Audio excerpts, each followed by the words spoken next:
ka-farmers oh. Nangingitim sa ilalim mga ka-farmers oh. Hitik na hitik. Daming bulaklak. Tingnan nyo naman tong isang puno mga ka-farmers oh. Daming bulaklak oh. Daming pang bunga. Tapos ang kagandahan nito mga farmers, nabubuhay minsan yung 3 bunga sa isang tangkay. Ayan mga ka-farmers, nandito tayo ngayon sa talungan. Tingnan nyo yung gupit ko. Pogi! Papakita ko sa inyo yung talungan natin. Bukas magpipitas ako. Daming bunga mga farmers. Salamat sa Panginoon. Yan ang mga farmers oh. Hitik sa bunga mga farmers. Kakatuwa mga farmers oh. Wow, salamat sa Panginoon. Daming bunga mga farmers. Sa isang puno, 2, 3 yung mga harvest. Ano? Mga farmers oh, lalaki na naman oh. Nag-harvest lang tayo ng isang araw. Tingnan yung mga farmers yung bunga. Dami. Oh. Talun.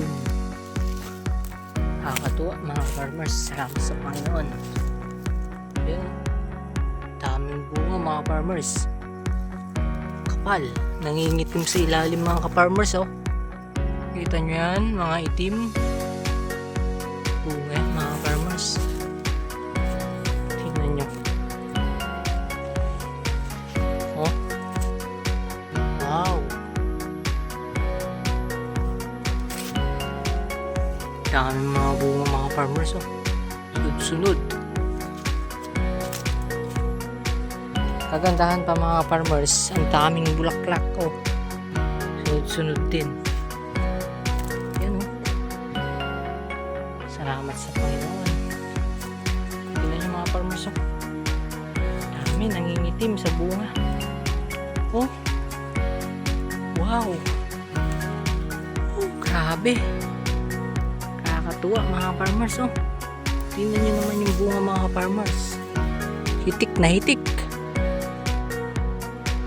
Kahit dinaanan ng tag-araw mga farmers, dami pa rin bulaklak. Tingnan nyo naman tong isang puno mga farmers oh. Daming bulaklak oh. Dami pang bunga. Tapos ang kagandahan nito mga farmers, nabubuhay minsan yung 3 bunga sa isang tangkay. Ayan oh. Nangingitim mga farmers. Dami.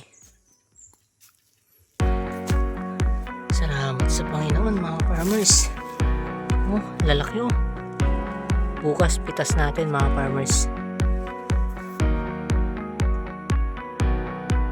2 buwan pala ito mga farmers ngayong araw. Yan oh. Kagandahan mga farmers oh. Ang ganda ng top niya mga farmers.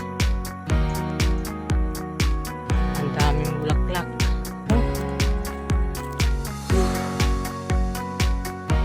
Gamot ang pagod mga farmers, daming bulaklak oh. Kakatuwa talaga. Yan. Halos ganito lahat mga farmers hanggang dun. Tingnan nyo mga farmers. Daming bunga. Sana magtuloy-tuloy mga farmers. Yun oh.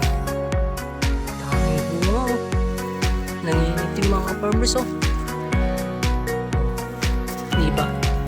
Ano yung mga farmers, hindi natin binibideo ito para ipagmayabang, kundi binibideo ko ito para magbigay inspirasyon din sa iba na kahit gaano kagaling ang ating pamamaraan sa pagtatanim, eh nakadepende pa rin yan sa pagpapala ng Panginoon.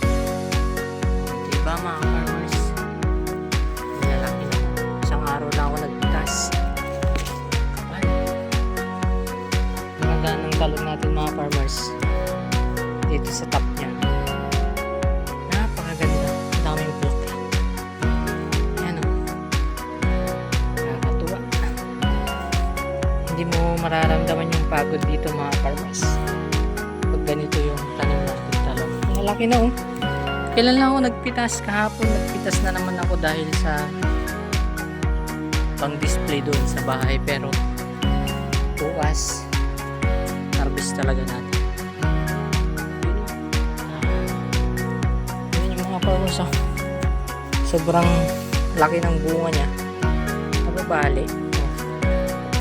Oh, dito. Okay, oh. Ayun pa sila oh, mga farmers. Papakita ko sa inyo dito kaano kadaming bunga, mga farmers. Oh, diba? Wow, salamat talaga. Salamat talaga sa Panginoon. Yan oh. Itik sa bunga. Oh. Wow, ganyan. Grabe.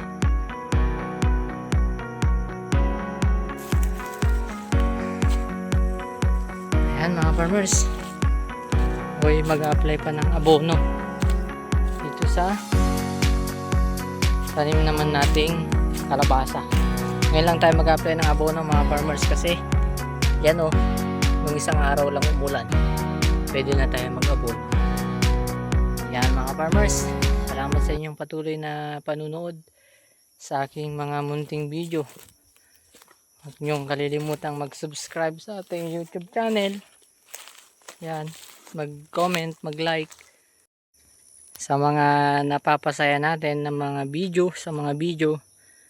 Yan, salamat sa inyong lahat. Hanggang dito na lang mga farmers. Bye bye.